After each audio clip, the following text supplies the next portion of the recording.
So what's next in the career for Davin? Yeah, I just moved out here 9 months ago. I've been writing and producing like every day. How do you like it out there? I love it. Orlando to Boston is a big difference, and then Boston actually it's less of a difference than Boston to LA.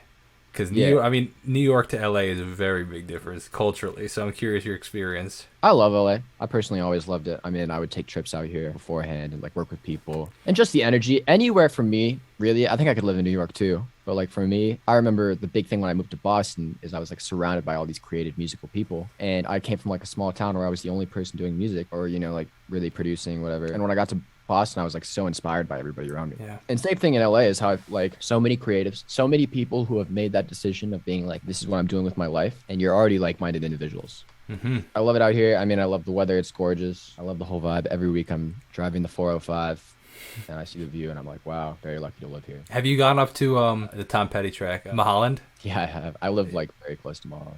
Oh yeah, okay. So yeah, man, that's a sick view at night.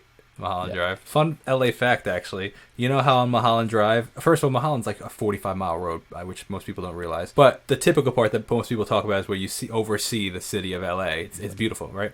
So Yeah. you notice how some parts have guardrails and some parts don't? The places that have guardrails are the places that cars have gone off the hill. Wow, that's terrifying. Isn't that wild? So wild. That totally makes That sense. is an interesting fun fact about LA. I'm gonna think about that now. It's pretty wild. Every time you see a guardrail, it's like, shoot, a car went off the side of the road there. You do just be on a cliff, for sure.